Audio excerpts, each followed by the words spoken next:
والعصر، زمانے کی قسم ہو،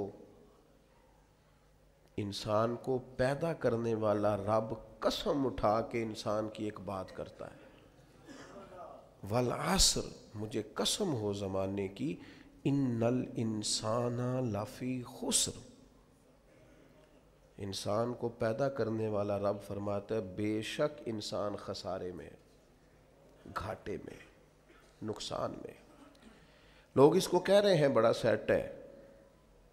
لوگ کہہ رہے ہیں بڑا کامیاب ہے، یہ بھی کہہ رہا ہے اللہ کا بڑا شکر ہے، لیکن پیدا کرنے والا رب، انسان کو بنانے والا، اس کو جاننے والا رب فرماتا ہے مجھے زمانے کی قسم ہو یہ نقصان میں ہے۔ اور خسارہ اس خسارے کو نہیں کہتے ہیں کہ لوگ کہتے ہیں میں نے کاروبار کیا تھا تو نفع نہیں ہوا، نقصان ہوا۔ خسارہ اس خسارے کو کہتے ہیں جو اصل مال بھی ضائع ہو جائے، راس المال بھی ضائع ہو جائے تو کہتے ہیں خسارہ ہوا ہے، یعنی اس کے پاس جو تھا اس میں بھی یہ خسارے میں کہ یا اللہ سارے خسارے میں ہے؟ فرمایا نہیں، الا الذین آمنوا، جن میں 4 صفتیں پائی جائیں وہ نہیں خسارے میں۔ ان میں پہلی صفت یہ ہے کہ الا الذین آمنوا، بے شک وہ لوگ جو ایمان لائے، مگر وہ لوگ جو ایمان لے آئے، جن کا ایمان مضبوط ہو، جن کا عقیدہ ہو کہ اللہ ہمارا رب ہے، وہی پیدا کرنے والا ہے، وہی رزق دینے والا ہے، اسی کی تقدیر کا غلبہ ہے، رب کریم ذرے ذرے کو جانتا ہے، اللہ تعالیٰ نے جس حال میں رکھا ہے یہی حال میرے لیے بہتر ہے، انسان محنت پوری کرے، نتیجہ اپنے رب پہ چھوڑ دے، اسباب سارے جمع کرے، بھروسہ اپنے اللہ تعالیٰ پہ کرے، عقائد کے لحاظ سے پختہ ہو، اور پھر اس کا عقیدہ ہو کہ بعد از خدا بزرگ توئی قصہ مختصر، کائنات میں سب سے عرفہ والا، عظمتوں والے، شانوں والے، بلندیوں والے، رفتوں والے، کائنات کے امام، نبیوں کے امام، رسولوں کے امام، فرشتوں کے امام، محبوب مطلق اگر کوئی ہے تو جناب محمد الرسول اللہ ہے صلی اللہ تعالی علیہ وسلم۔ سب سے اولا ہو اعلیٰ ہمارا نبی، سب سے بالا ہو اعلیٰ ہمارا نبی، اپنے مولا کا پیارا ہمارا نبی، اور دونوں عالم کا دھولا ہمارا نبی۔ نظریاتی پختگی حاصل ہو،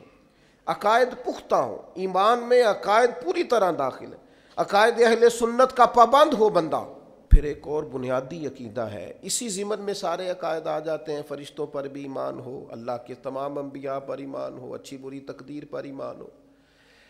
لیکن ایک بنیادی عقیدہ جس کو عقیدہ آخرت کہا جاتا ہے، اس پر انسان کا ایمان ہونا بڑا ہی ضروری ہے۔ اگر آخرت پر ایمان کمزور ہو جائے تو دنیا میں جتنے بھی عمل ہم کرتے ہیں یہ سارے کمزور ہو جائیں۔ یہ جو لوگ ڈپریشن میں، ٹینشن میں، انزائٹی میں چلے جاتے ہیں اور ایک بات بار بار کرتے ہیں کہ میرے ہی ساتھ ایسا کیوں ہوتا ہے، آخر بڑی ہی کوشش کے بعد میں ہی ناکام کیوں رہ گیا، تو انہیں بتایا جائے گا کہ کامیابی پتہ کیا ہے؟ لا یستوی اصحاب النار و اصحاب الجنہ،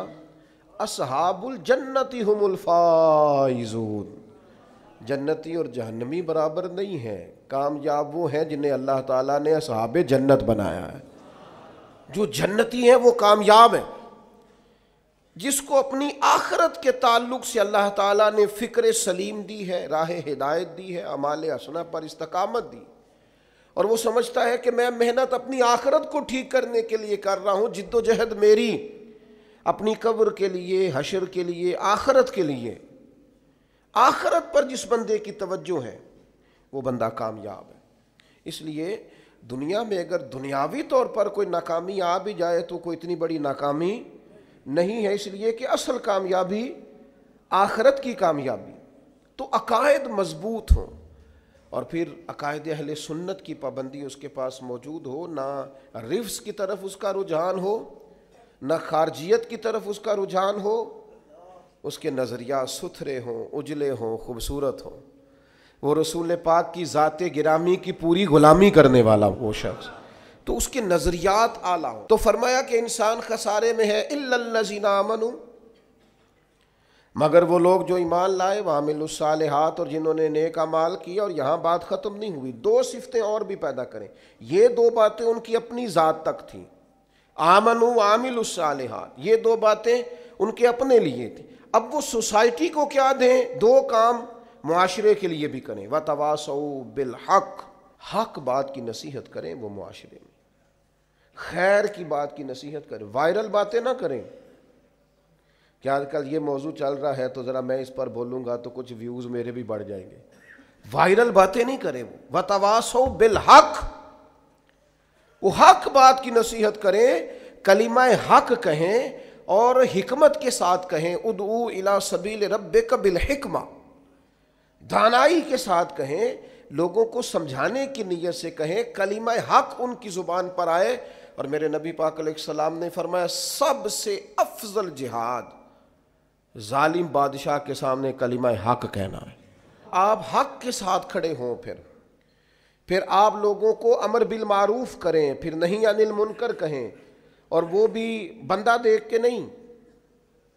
اگر امیر آدمی غلطی کر رہا ہے تو پھر آپ خاموش ہیں، اور کسی غریب کو کرتے دیکھ لیا ہے تو آپ نے دینی حکمت کو بھی پیش نظر نہیں رکھا اور اسے رسوائی کر دیا ہے، آپ نے اسے سخت ترین تکلیف سے گزار دیا ہے۔ حق بات کی نصیحت کریں، اور جو لوگ حق بات کہتے ہیں نا ان پر تکلیف بھی آتی ہے، تکلیف آتی ہی ہمیشہ حق کہنے والوں پر۔ تو چونکہ میدان لگایا ہے، اب حق میں نکلے ہو، اب تم نے سفر شروع کیا ہے تو بھائی پیروں پہ چھالے تو پڑیں گے، سفر کرو گے تو تھکاوٹ تو ہوگی، کوئی رستہ طے کرو گے تو گرد تو پڑے گی، اگر کسی سمت تیز دوڑو گے تو مخالف سمت سے ہوا تو تیز آئے گی۔ اب وہاں گھبرانا نہیں، کمزور نہیں پڑنا، تھکی باتیں نہیں کرنی۔ اب ایسا نہ ہو کہ تم نے معذرت خواہانہ رویہ اختیار کیا، وتواصوا بالحق وتواصوا بالصبر، وہ حق بات کی وصیت کرتے ہیں اور ایک دوسرے کو صبر کی تلقین کرتے ہیں۔ چار صفات پیدا کریں تو خسارے سے بچ سکتے ہیں۔